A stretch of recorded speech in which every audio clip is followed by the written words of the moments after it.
श्रीवास्तव छत्तीसगढ़ की तमाम बड़ी खबरों को लेकर चर्चा करेंगे। सबसे पहले छत्तीसगढ़ में विधानसभा चुनाव की तैयारियां किस तरह चल रही हैं, ये भी हम आपको बताएं। उल्टी गिनती शुरू हो चुकी है। बीजेपी ने केंद्रीय स्तर पर संगठन में बड़ा फेरबदल किया।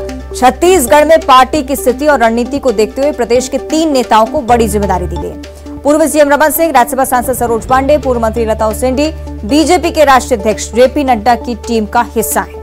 इन तीनों नेताओं को बीजेपी का राष्ट्रीय उपाध्यक्ष बनाया गया है और इस तरह से जेपी नड्डा ने प्रदेश में विधानसभा चुनाव को देखते हुए इस बदलाव के जरिए कई वर्गों को साधने की कोशिश की है। रमन सिंह, सरोज पांडे और लता उसेंडी के जरिए अगड़ा, पिछड़ा और आदिवासी वर्ग को साधने की कोशिश हुई है।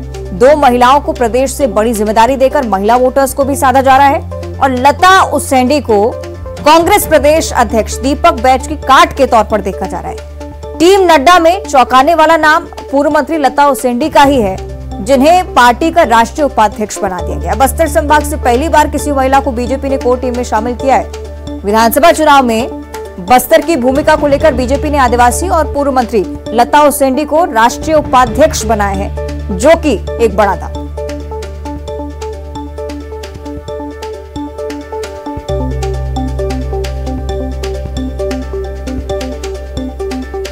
सरोज पांडे को लेकर भी यही चर्चाएं हैं। राष्ट्रीय उपाध्यक्ष के तौर पर जब इन्हें देखा जा रहा है तो बीजेपी की तरफ से आप देख सकते हैं कि छत्तीसगढ़ कांग्रेस में जितने बदलाव हुए उनके मुकाबले में बीजेपी की तरफ से जितने भी बड़े नाम सामने आए उनको लेकर हलचल की स्थिति थी। जनता पार्टी बहुत मजबूत स्थिति में है और छत्तीसगढ़ में हम आने वाले समय में चुनाव जीतेंगे। चुनाव में हमारे ज़्यादा से ज़्यादा प्रत्याशी चुनाव जीत कर आएंगे। हमारी सरकार बनेगी, हमारे मुख्यमंत्री बनेंगे। कांग्रेस की सरकार है। कांग्रेस की सरकार ने जिस प्रकार से यहाँ जनता से वादा किया, चाहे वो महिलाओं की बात हो, चाहे युवाओं की बात हो, हर क्षेत्र में उन्होंने जनता के साथ में विश्वासघात किया है। हम इन विषयों को लेकर जनता के बीच में जा रहे हैं। पार्टी ने हमेशा अवसर दिया, भूमिका तय करती रहती है और जहाँ जहाँ काम करने का अवसर देती है वहाँ काम करते हैं। हर जगह पे काम करते समय भूमिकाएं बदलती हैं। बस ये एक नई शुरुआत है और निश्चित तौर पे छत्तीसगढ़ के लिए, हम सब के लिए चुनौती है। आगे सरकार है, बनाना है छत्तीसगढ़ में भारतीय जनता पार्टी की सरकार और पार्टी के निर्देश अनुसार और सारे हम काम करेंगे। देखिए, जो जिम्मेदारी पार्टी आज दी है, निश्चित तौर पे जिस तेजी के साथ भारतीय जनता पार्टी में हम सब काम कर रहे हैं और उस काम के आधार पे क्षेत्र में हो चाहे छत्तीसगढ़ में आने वाले समय में भारतीय जनता पार्टी की सरकार बने, ये हम सबका ध्येय है। और समाज के सारे वर्गों को लेकर हम निरंतर आगे बढ़ें और जनजाति समाज की बात है तो निश्चित तौर पे मैं भी गर्वान्वित हूँ कि समाज में मेरा जन्म हुआ है और समाज के आदिवासी समाज के एक महिला को दायित्व मिला है। निश्चित तौर पे हम लोगों के लिए बहुत गर्व की बात है।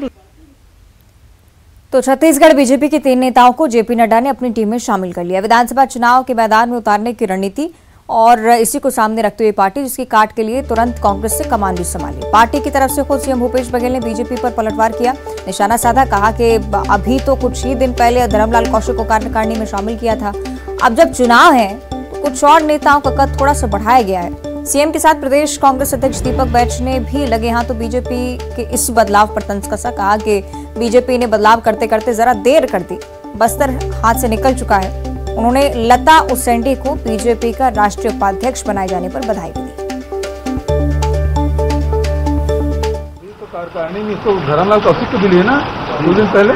हाँ, विष्णुदेव साय। तो छत्तीसगढ़ में चुनाव को देखते हुए लोगों का थोड़ा सा बढ़ाया जा रहा है। रमन सिंह की कंटिन्यू किए गए तो आपने पिछले बार बताया था कि जो रमन सिंह के साथ है उनको लाभ होगी, ये किनके साथ से क्या है? जी, आपने पिछली बार बताया था कि धर्मलाल कौशिक और विष्णुदेव साय जो रमन सिंह के साथ उनको लाभ हुआ था। हाँ, इस बार जो बनाए गए उनके बारे में पहले लता उसेंडी भी तो उन्हीं के मंत्रिमंडल में रही है, उसकी सांस आ रही है। सरोज पांडे का अपना अलग पहचान है। लगातार दिल्ली से केंद्रीय नेता आके यहाँ डेरा डाल रहे हैं और रात भर मीटिंग चलती है और रोज उनको डांट के जाते हैं। तो भारतीय जनता पार्टी आपस में ही उलझ गए हैं। उनको समझ में नहीं आ रहा है कि बाकी नेता को दिल्ली ले जाए कि बाकी नेता रायपुर में छोड़े। तो बढ़िया बधाई है उनको। और छत्तीसगढ़ बीजेपी के 3 नेताओं को केंद्रीय संगठन में शामिल करने पर कांग्रेस ने वार किया। तुरंत बाद दिल्ली लौटे बीजेपी प्रदेश अध्यक्ष अरुण साव ने कांग्रेस के वार पर पलटवार भी किया। कहा कि रमन सिंह, सरोज पांडे और लता उसेंडी को राष्ट्रीय उपाध्यक्ष बनाए जाने से पार्टी को मजबूती मिलेगी। राष्ट्रीय नेतृत्व में छत्तीसगढ़ नेताओं पर भरोसा भी जाहिर किया जा रहा है। साथ ही साथ अरुण साव ने कांग्रेस पर पलटवार किया। कहा कि बीजेपी में हुए इस बदलाव से सूबे की सत्ताधारी पार्टी कांग्रेस डटी हुई है। बस्तर में बीजेपी नेताओं की सुरक्षा हटाई जा रही है और मुख्यमंत्री भूपेश बघेल सिर्फ घोषणावीर बन गए हैं।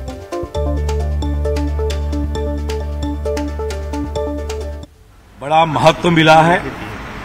पूर्व में डॉक्टर रमन सिंह जी उपाध्यक्ष थे, 2 नए राष्ट्रीय उपाध्यक्ष पार्टी को मिले हैं। निश्चित रूप से छत्तीसगढ़ भारतीय जनता पार्टी के कार्यकर्ताओं में खुशी का वातावरण है। निश्चित रूप से इससे पार्टी की ताकत बढ़ेगी, मजबूती बढ़ेगी और राष्ट्रीय स्तर पर छत्तीसगढ़ का महत्व इस निर्णय से बढ़ा है। देखिए, आज भूपेश बघेल जी घबराए हुए हैं, डरे हुए हैं।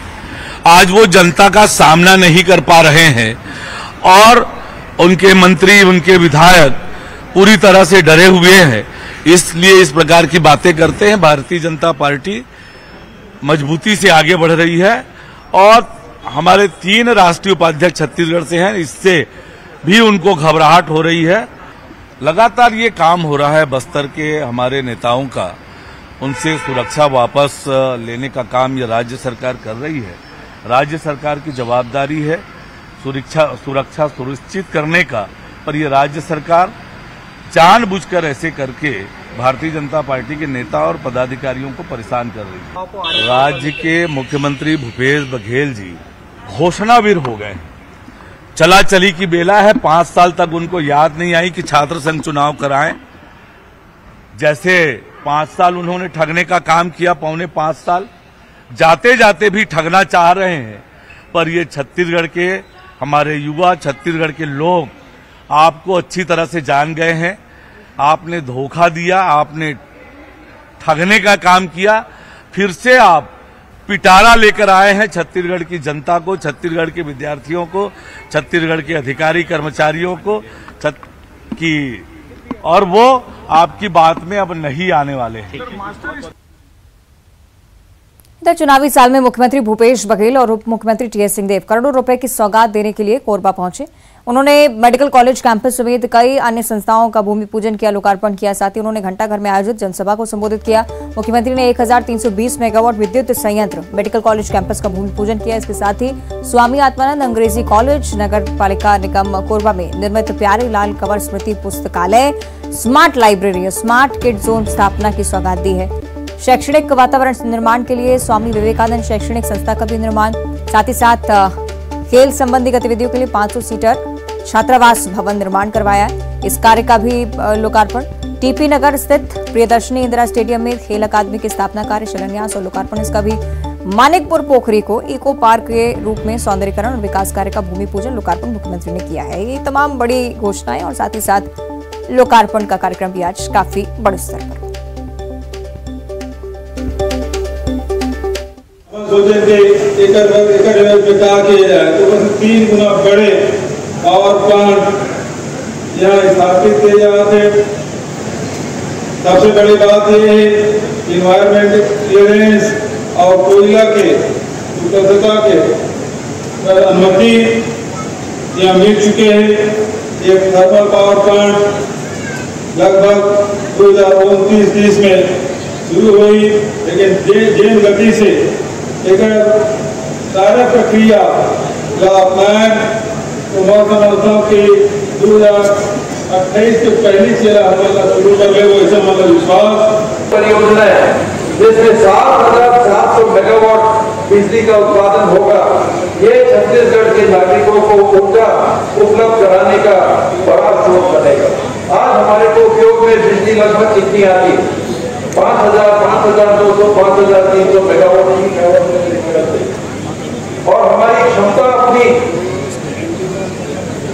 2,980 की पहले थी हाइडल और अन्य 10 इकाइयों को मिला के अभी। इधर प्रदेश अध्यक्ष अरुण साव प्रेस वार्ता को संबोधित कर रहे थे और इसी के दौरान 1300 करोड़ के घोटाले का आरोप भी लगाया है सरकार के ऊपर। गौठान घोटाले का भी आरोप लगाया। कहा कि गौठान में न पानी है, न चारा है, न कोई व्यवस्था है। गौठानों में गौ माताओं के लिए कोई व्यवस्था नहीं देखने को मिलती है। किसानों को मानक वर्मी कंपोस्ट खाद खरीदने को बाध्य किया जा रहा है। किसानों के खाते में जबरन पैसे काटने का काम सरकार कर रही है। सरकार के विरुद्ध आक्रोश है, नाराजगी है, ये बात भी वो कह रहे थे और सीबीआई जांच की भी मांग उठाई। हमने सरकार पर 1300 करोड़ रुपए के घोटाले का आरोप लगाया। जब हम गौठान में गए तो हमने पाया कि गौठानों में न गाय है, न बकरी है, न मुर्गी है, न वहां पानी की व्यवस्था है, न वहां चारे की व्यवस्था है और न ही गौठानों में किसी प्रकार की कोई गतिविधि संचालित है। अनेक गौठानों में हम पाए कि वहां पर ताला लगा है। गाय तो किसी गौठान में मिली ही नहीं और इस प्रकार से राज्य की कांग्रेस की सरकार ने 1300 करोड़ रुपए का दुरुपयोग करके घोटाला किया। पलटवार आने में भी देर नहीं लगी। कांग्रेस ने भी पलटवार कर दिया। कहा कि सुशील आनंद शुक्ला की तरफ से कहा गया कि अरुण साव ने झूठ प्रस्तुत किया है। खुद भाजपा के कई नेता गौठान की तारीफ कर चुके हैं। भाजपा के पास प्रदेश में कोई मुद्दा नहीं बचा है। प्रधानमंत्री कह रहे हैं कि जैविक खेती और खाद को बढ़ावा देना है और अरुण साव वर्मी कंपोस्ट पर सवाल उठा रहे हैं। तरीके से यह बात काल्पनिक, झूठी और उनका दिमागी फितूर है। गौठानों के नाम पे राज्य सरकार ने एक भी रुपए का बजटीय प्रावधान नहीं किया था। स्थानीय आधार पे उसको निर्माण किया जाना था, उसके आधार पे ही संसाधन एकत्रित करके गौठानों को बनाया गया था। और गौठान पूरी तरीके से गांव वालों द्वारा संचालित की जाने वाली संस्था है, जिसमें जो गौठान समिति के लोग हैं उसी गांव के लोग रहते हैं। गौठान में जो उत्पादकता का काम होता है उसी गांव के जो हमारे महिला स्व सहायता समूह की बहनें होती हैं उनके माध्यम से होता है। तो इसमें किसी भी प्रकार के भ्रष्टाचार की बात पूरी तरीके से झूठी, बेबुनियाद और काल्पनिक है। तो कांग्रेस की तरफ से क्या कहा गया ये भी हमने आपको सुनाया और ज्यादा इससे समझेंगे, सियासी मायने समझने की कोशिश करेंगे। सोएगी ममता हमारे साथ जुड़ रही हैं, उनका हम रुख कर लेते हैं। ममता, एक तरफ गौठान को लेकर पहले भी हमने चर्चाएं होती हुई देखी, लेकिन एक बार फिर से इसका सामने आना, कह सकते हैं कि सियासी मुद्दा छत्तीसगढ़ का ही बन गया है। देखिए, इसके पहले बीजेपी ने पोल खोल अभियान शुरू किया था और प्रदेश के अलग अलग गौठानों में जाकर वो ये बता रहे थे कि गौठानों में जो है वो अव्यवस्था फैली हुई है। हालांकि कांग्रेस का कहना था कि बीजेपी जो है वो माहौल बना रही है। उसके बाद लगातार दूसरे मुद्दे गरमा रहे और आज अचानक जो है वो बीजेपी के प्रदेश अध्यक्ष अरुण साव ने प्रेस कॉन्फ्रेंस ली और उसमें गौठान को लेकर आरोप लगाया कि 1300 करोड़ का घोटाला हुआ है। हालांकि गौठान को लेकर ऐसा नहीं है कि कोई ये नया मुद्दा है, इसके पहले बीजेपी लगातार आरोप लगा चुकी है।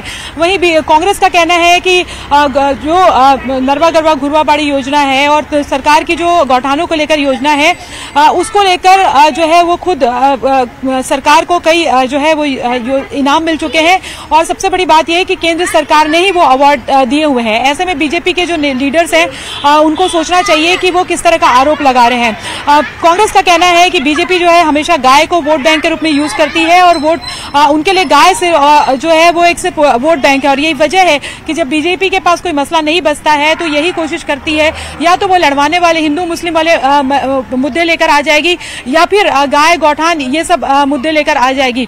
लेकिन कांग्रेस का कहना है कि बीजेपी जो है वो कागज प्रस्तुत नहीं कर पा रही।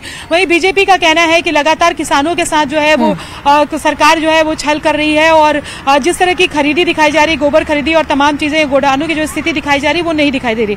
जाहिर तौर पर आने वाले समय में जो है वो गौठान एक प्रमुख मुद्दा तो रहेगा, किसान प्रमुख मुद्दा रहेंगे, लेकिन देखना यह है कि मुद्दे पर कौन किस पर भारी पड़ता है, यानी कि बीजेपी के आरोप भारी पड़ते हैं या कांग्रेस जो कह रही है वो भारी पड़ता है। विधानसभा चुनाव है, जाहिर तौर पर बार बार जो है वही मुद्दे भी जो है वो गहराएंगे जो दोनों ही पार्टियों को लगते हैं कि इसके जरिए जो है एक तरह से कह सकते हैं कि एक दूसरे को घेरा जा सकता है। अभी अचानक से अरुण राव ने जो गौठानों पर जो प्रेस कॉन्फ्रेंस ली और उन्होंने आरोप लगाया कि वर्मी कंपोस्ट खरीदने के लिए सरकार बाध्य कर रही है, उनके किसानों के खाते से पैसे काट रही है। वही कांग्रेस का कहना है कि खुद प्रधानमंत्री नरेंद्र मोदी कह चुके हैं कि जो जैविक खाद है उसको बढ़ावा दिया जाए और छत्तीसगढ़ सरकार जो है वो लगातार जैविक खाद को बढ़ावा देने का काम कर रही है। किसानों से कह रही है कि रासायनिक खाद उपयोग न करें। प्रणाम योजना हैं, ये निश्चित तौर पर सियासत का मुद्दा आने वाले समय में हो सकती है। बहुत शुक्रिया आपका ममता। आगे बढ़ते हैं राजधानी रायपुर से अगली बड़ी जानकारी, जहां दो अलग अलग इलाकों में महिला की लाश मिलने से सनसनी फैल गई। एक महिला की लाश टेकारी गांव में मिली है, तालाब में पाई गई। स्थानीय पुलिस मौके पर पहुंची। मृतक महिला की पहचान फिलहाल नहीं हो सकी है, लेकिन दूसरी महिला की लाश नवा रायपुर के निमोरा के पास मिली है। मृतक महिला के शरीर पर चोट के निशान भी हैं। इस महिला की भी पहचान अभी तक नहीं हो पाई है। पुलिस दोनों ही मामलों को लेकर तफ्तीश में जुटेगी। छत्तीसगढ़ में लगातार बारिश से नदी नाले उफान पर हैं और आफत की बारिश से सड़क हादसे भी लगातार हो रहे हैं। कहीं सड़क पर पानी भरा है, कहीं सड़क पर चट्टानें गिर गई हैं। तस्वीरें आप देखिए, जान हथेली पर लेकर लोग कहीं ना कहीं ट्रैवल कर रहे हैं, ये भी आप कह सकते हैं। कई जगह ऐसी भी जहां पर जाम जैसे हालात भी। तस्वीरें आपको हम दिखा रहे हैं 3 अलग अलग जिलों की, जगदलपुर, सुकमा और कवर्धा। बारिश की वजह से हालात बिगड़े। और जशपुर और रायगढ़ में भी हाथियों का उत्पात लगातार जारी है। जशपुर के पत्थलगांव वन परिक्षेत्र के 2 गांव बटुआ बहार और चंदागढ़ में हाथी उत्पात मचा रहे हैं। इसी तरह की स्थिति रायगढ़ जिले के लिए भी देखने को मिलती है। वन विभाग लोगों को अलर्ट कर रहा है। अपील की जा रही है कि अपने स्तर पर लोग सावधानी जरूर बरतें। जगदलपुर से अगली बड़ी खबर, जहां गहरे नाले में डूबने से मां बेटे की जान जा चुकी है। नाला पार कर रहे थे मां बेटे, दोनों की डूबने से मौत हो गई। कटेनार नाला पार करते हुए मां बेटा डूबे हैं, गहरे पानी में चले गए थे, ये बताया जा रहा है। इसी के चलते ग्रामीणों ने भी बचाने की जो कोशिश की वो नाकाम साबित हुई। दरभा के पकनार का मामला। मुंगेली से अगली बड़ी खबर, जहां आगर नदी का जलस्तर लगातार बढ़ता जा रहा है। 10 साल के बच्चे की नदी में डूबने से जान भी जा चुकी है। देवगांव आगर नदी में डूबने से जान गई है। मुंगेली, रपटा और एनीकट बाढ़ में ये बच्चा डूबा। एनीकट के ऊपर से पानी बह रहा है। तस्वीरें देखिए।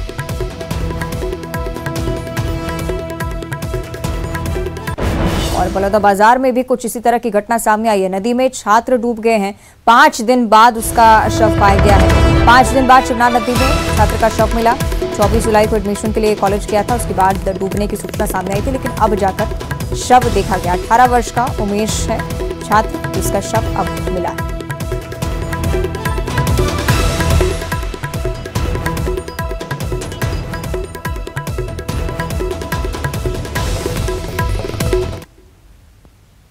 और अब 25 सेकंड में खबर।